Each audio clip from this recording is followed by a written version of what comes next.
বিজেপির সাংসদের উপরে হামলা। আরে হ্যাঁ, এবার বিজেপি সাংসদ রাজু বিস্তার কনভয়ে হামলা হলো। এই ঘটনা আপনাদের সামনে তুলে ধরছি যে কেটিভি বাংলার পর্দায় যাচ্ছে যে এই মুহূর্তে বিজেপি সাংসদ রাজু বিস্তার কনভয়ের উপরে হামলা হলো।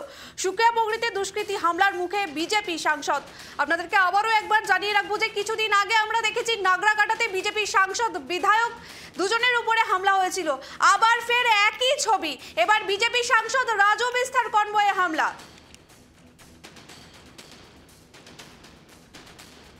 আপনাদেরকে আবারও একবার জানিয়ে রাখবো যে সাংসদ রাজু বিস্তার কনভয়ে হামলার ঘটনা বারবার একই ছবি আসছে। কিছুদিন আগে ত্রাণ তহবিল করতে গিয়ে নাগরাকাটাতে এইরকমই একটা বিক্ষোভের হামলার মুখে পড়েছিল বিজেপি সাংসদ এবং বিধায়ক। আবার ফের একই হামলা। এই মুহূর্তে আমাদের সঙ্গে রয়েছে আমাদের প্রতিনিধি অংশুমান। ফের একই ঘটনা, বিজেপি সাংসদের উপরে হামলার ঘটনা বারংবার আসছে। কি বলবে আর কারা করলো এই হামলা, কি জানতে পারছো? বিস্তারিত জানাও। দেখো, এই যে পাহাড়ে যে দুর্যোগ এসেছিল, সেই দুর্যোগে যে দুর্যোগ পীড়িত মানুষ, সেই মানুষের কাছ থেকে দেখা করে তাদের কাছ থেকে সাহায্য দিয়ে তারা ফিরে আসছিল, অর্থাৎ রাজু বিস্তা এবং তার দলের বেশ কিছু লোকজন। কিন্তু তারা যেন কি গিয়েছিল লোধাবা সমষ্টি ইত্যাদি এই ধরনের রিন্ডিক এই অঞ্চলগুলোতে। তারা ফিরে আসার সময় ঠিক সন্ধ্যের সময় সুকিয়াপগড়ি পার করার পরেই রাজু বিস্তার কনভয়ের উপর কবিতায় ব্যক্তি ঢিল চড়ে এবং ঢিলে তার কাছে রাজু বিস্তার গাড়িতে আঘাত না হলেও তার কনভয়ে থাকার গাড়িতে একটি কাঁচ সামান্য একটু ভেঙে যায়। এরপরে কিন্তু দার্জিলিং সাংসদ রাজু বিস্তার জোরবাংলো থানায় এসে অভিযোগ দায়ের করেন এবং রাজু বিস্তার জানিয়েছেন যে এইভাবে আক্রমণটা অত্যন্ত নিন্দনীয় এবং দুর্গত মানুষদের পাশে সাহায্যের জন্য যখন গিয়েছিলাম তারা ফিরে আসার সময় এইভাবে কারা হামলা করেছে সেটা কিন্তু পুলিশকে অবিলম্বে দেখতে হবে। তবে পুলিশ কিন্তু এই ঘটনার শোনার পরেই ঘটনার ওই অঞ্চলে গিয়েছে এবং টহলদারি শুরু করেছে এবং তদন্ত শুরু করেছে যে ওই ঘটনার সঙ্গে দোষী যারা তাদেরকে খুঁজে বের করার চেষ্টা করছে। স্বাভাবিকভাবেই একটা সাংসদের উপর এইভাবে হামলা কিছুদিন আগেও দেখেছিলাম যে একজন সাংসদ এবং একজন বিধায়কের উপর হামলা হয়েছিল নাগরাকাটা। আজকে কিন্তু উত্তরবঙ্গের দ্বিতীয়বার হামলা হলো, সেটা হচ্ছে দার্জিলিং এর সুকিয়াপগড়ির কাছে। স্বাভাবিকভাবেই এই নিয়ে কিন্তু একটা নিন্দার ঝড় উঠেছে গোটা পাহাড় জুড়ে। অংশমান, এই দুষ্কৃতী মানে কারা হামলা করলো কি জানতে পারছো? যেহেতু সন্ধ্যা হয়ে গিয়েছিল, রাতের একটু অন্ধকার ছিল, সেই কারণে কিন্তু কারা হামলা করলো সেটা কিন্তু বোঝা যায়নি। তবে যারা রাজু বিস্তার কনভয় ছিল তাদের মাধ্যমে যতক্ষণই জানা গেছে যে 2-3 জন ব্যক্তি রাস্তার পাশে দাঁড়িয়েছিল, কনভয় আসতেই তারা ঢিল ছুড়ে পালিয়ে যায়।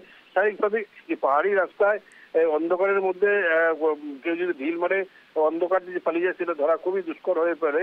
তাই কিন্তু পুলিশের কাছে খবর পাওয়া মাত্রই পুলিশ কিন্তু গোটা ঘটনার তদন্ত শুরু করেছে এবং যারা করেছে সেই অঞ্চলটা মধ্যে তল্লাশি চালাচ্ছে যদি কোনো দুষ্কৃতীদের খোঁজ পাওয়া যায়। ধন্যবাদ অংশমান। যেমনটা জানাচ্ছিল আমাদের প্রতিনিধি যে শনিবার সন্ধ্যা 7টা নাগাদ সুকিয়াপগড়ির কাছে সাংসদ রাজু বিস্তার কনভয়ে হামলার ঘটনা ঘটে। সূত্রের খবর অনুযায়ী রিম্বিক লোধামা এলাকা থেকে দুর্গত অঞ্চল পরিদর্শন শেষে ফিরছিলেন সাংসদ রাজু বিস্তার। সেই সময় সুকিয়াপগড়ির নিকটেই তার কনভয় লক্ষ্য করে দুষ্কৃতীরা আচমকা পাথর ছোড়ে। আপনাদের সামনে আরো একবার জানিয়ে রাখবো যে বিজেপি সাংসদ রাজু বিস্তার কনভয়ে হামলা। ফের একই ঘটনা, কিছুদিন আগে আমরা দেখেছি নাগরাকাটায় বিজেপি সাংসদ এবং বিধায়কের উপরে হামলার ঘটনা আমরা দেখেছিলাম। আবারও ফের একই ছবি ধরা পড়ছে আমাদের কেটিভি বাংলার পর্দায়। সেই ছবি আমরা দেখাচ্ছি যে বিজেপি সাংসদ রাজু বিস্তার যে কনভয় ছিলেন সেটাতে ঢিল ছুঁড়েছিল, তার থেকে তার যে গাড়ির কাঁচ ভেঙেছে তারও একটি ছবি আমরা দেখাচ্ছি।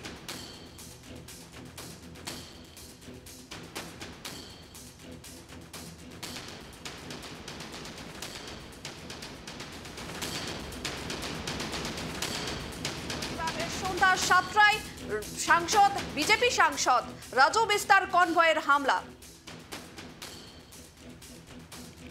এই মুহূর্তে আমাদের সঙ্গে রয়েছে বিজেপি নেতা আলী হোসেন বাবু, আপনাকে কেটিভি বাংলার পর্দায় স্বাগত। ফের একই ছবি, কিছুদিন আগে আমরা দেখেছি যে নাগরাকাটায় বিজেপি সাংসদ এবং বিধায়কের উপরে হামলা, ফের একই ছবি ধরা পড়ছে, কি বলবেন? দেখুন, বলার কোনো ভাষা নেই। তৃণমূলীরা সত্যি পাগল হয়ে গেছে। ওরা হারবে বলে, বিধানসভা নির্বাচনে পরাজিত হবে বলে আমাদের দার্জিলিং এর এমপি মাননীয় রাজু বিস্তার মহাশয়ের উপর আক্রমণ করা হলো এবং সুকিয়াপগড়িতে দার্জিলিং এর জায়গাতেই সেই জন্য আমরা এটা তীব্র নিন্দা জানাই।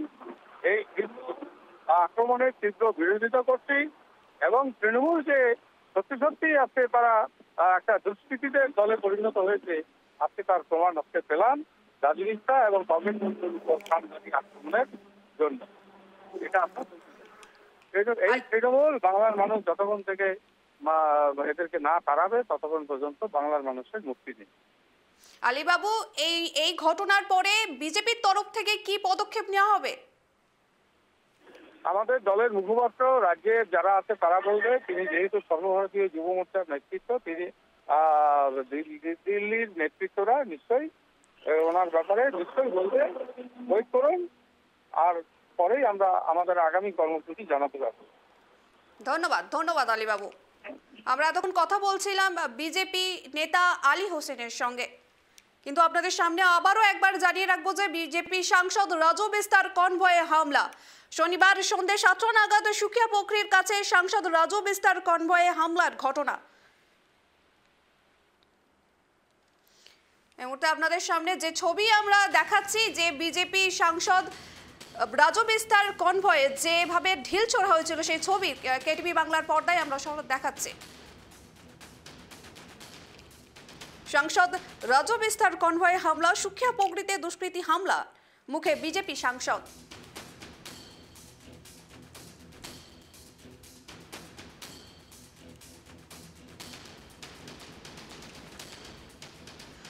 আমাদের সঙ্গে এই মুহূর্তে আছেন তৃণমূল নেতা দেবব্রত রয়। দেবব্রত বাবু, আপনাকে কেটিভি বাংলার পর্দায় স্বাগত।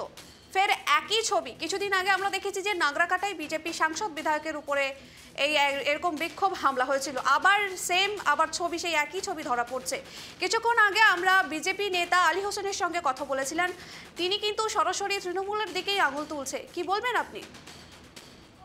দেখুন, এখন যদি কালী পুজো এসছে, তো এখন যদি বড় কেউ একটা কালী পটকা কিংবা চক্রডম ফাটায়, সেই থেকে যদি আওয়াজ হয়, সেটাও তৃণমূলের দোষ হবে, বুঝলেন?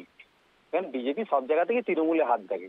দেখুন, গতকাল ত্রাণ দিতে গেছেন শুভেন্দু অধিকারী, সেখানে লোকাল মানুষরা দেখুন সেই ত্রাণকে নিতে অস্বীকার করেছে। ঠিক আছে, তার মানে বিজেপির প্রতি কতটা ঘৃণা বিদ্বেষ জমে আছে বুঝতে পারছেন? বিজেপি যে রাজনীতি করে, দেখুন গরিব মানুষের মনরেগার টাকা ইত্যাদি তারা আটকে রেখে দিয়েছে, অথচ ওদিকে দেখুন তারা রাজনীতি করার জন্য, প্রচার পাওয়ার জন্য তারা গাড়ির কনভয় নিয়ে ঢুকে পড়েছে। এখন সেখানে সাধারণ মানুষ সেখানে প্রত্যাখ্যান করেছে, তার জনরোষ দেখিয়েছে, জনবিক্ষোভ দেখিয়েছে। এখানে তো রাজনীতি কিছু নেই। সাধারণ মানুষ যদি প্রতিবাদ করে সেখানে না যাই উচিত। এখানে তারা গিয়ে এইসব কেন করছে? সেখানে তৃণমূলের সাথে কি বলে অভিযোগ করছেন, এখানে তৃণমূলের কোনো যোগাযোগ নেই। দেবব্রত বাবু, বিজেপি নেতা তো সরাসরি তৃণমূলের দিকে আঙুল তুলছে যে সামনে বিধানসভা ভোট, আর তাই জন্য তৃণমূল ভয় পেয়ে গেছে শাসক দল। আজকে এখন কালী পুজো চলছে, জোরে যদি একটা পটকা ফাটে সেটাও তৃণমূলের দোষ। ঠিক আছে, অনেকে এটা মনে রাখবেন, মনে রাখতে হবে, সেটাও তৃণমূলের দোষ। এখন যা ঘটবে সব তৃণমূলের দোষ। আপনি হাওড়া স্টেশনে বেরিয়ে একটা ঢিল ছুড়ুন, যার মাথায় পড়বে সেও তৃণমূল। এখন এতগুলো আমাদের সাংসদ বিধায়ক ইত্যাদি রয়েছে, তারা তৃণমূলের জনসমর্থন রয়েছে, অনেক মানুষ রয়েছে। এখন যে ঘটনা ঘটেছে দেখুন, তারা লোকাল লোক বিক্ষোভ দেখিয়ে সেখানে রাজনৈতিক দল কি করতে পারে? মমতা ব্যানার্জি, তারা যদি অসুবিধা প্রদর্শনের সাথে যোগাযোগ করুক। কারণ এসবের মধ্যে এইসব আপনি আবারও বলছেন যে আবারও এটা জনরোষ। অবশ্যই জনরোষ। যারা ত্রাণ নিতে অস্বীকার করছে, তারা ত্রাণ দিতে যায়, তারা ত্রাণ নিতে অস্বীকার, তারা দেখা বিচারিত তো বিজেপির মানুষ দেখতে পাচ্ছে না। বিজেপির তো কোনটা মুখ সেটা তো বিজেপিকে বলতে হবে না। সেটা যেখানে মনরেগার টাকা আটকে দেয়, 100 দিনের টাকা আটকে রেখে দেয়, মানুষের গরিব মানুষের টাকা, আবাস যোজনার টাকা আটকে দেয়, সেখানে এইসব রাজনীতি করতে গেছে মানুষ, জনরোষে মানুষ বাধা দিয়েছে, প্রতিবাদ করেছে। গণতান্ত্রিক দেশে মানুষ তো প্রতিবাদ করতেই পারে, সেখানে কে কি বলবে, তাই না? ধন্যবাদ দেবব্রত বাবু। যেমনটা আমরা এতক্ষণ কথা বলছিলাম তৃণমূল নেতা দেবব্রত রায়ের সঙ্গে, তিনি কিন্তু সরাসরি জনরোষের কথা বললেন। এই হামলার পেছনে নাকি জনরোষ, মানুষজন বিজেপিকে ত্যাগ করছেন, এরকমটাও তিনি বলছেন। আপনাদেরকে আবারও একবার জানিয়ে রাখবো যে সাংসদ রাজু বিস্তার কনভয়ে হামলার ঘটনা, ফের একই ছবি ধরা পড়ল বাংলায়, উত্তরবঙ্গে। বিজেপি সাংসদ রাজু বিস্তার কনভয়ে হামলা, কিছুদিন আগে আমরা দেখেছি যে নাগরাকাটায় একই রকম ছবি ধরা পড়েছিল, যে বিজেপি সাংসদ এবং বিধায়কের উপরে হামলার ঘটনা। এ নিয়ে সাংসদ রাজু বিস্তার কি বলেছেন আমরা শুনে নেব। जगह घूम करके आए और मुझे लगता है कुछ हमारे चाहने वाले लोग होंगे। जैसे हम सुकिया में करीब 6:45 के आसपास सुकिया से चलें, तो जब सुकिया से घूम के रास्ते में आ रहे थे तो मेरे गाड़ी पे किसी ने ज़ोर से पत्थर मारा, लेकिन उसमें अच्छी बात ये रही कि मेरे गाड़ी को नहीं लगा और मेरे पीछे जो दूसरी गाड़ी थी उसके ऊपर पत्थर लगी और गाड़ी का कांच टूटा है, आप सबने देखा है। गनीमत ये रही कि किसी के सिर पे चोट नहीं आई, किसी को इसके कारण हताहत नहीं हुई, बट फिर भी ये हमारा फ़र्ज़ बनता है कि इस तरह की घटनाएं, और विशेष करके पहाड़ में जो ऐसे तत्व हैं जो ये सोच लेते हैं कि हम किसी को पत्थर मार के भगा देंगे, मुझे लगता है उनको गलत फहमी में नहीं रहना चाहिए। कानून अपना काम करे और थाने में अभी हमने FIR की है। और अगर कुछ लोग ऐसे हैं जो आज भी हिंसा की राजनीति में विश्वास रखते हैं तो फिर हम भी तैयार हैं।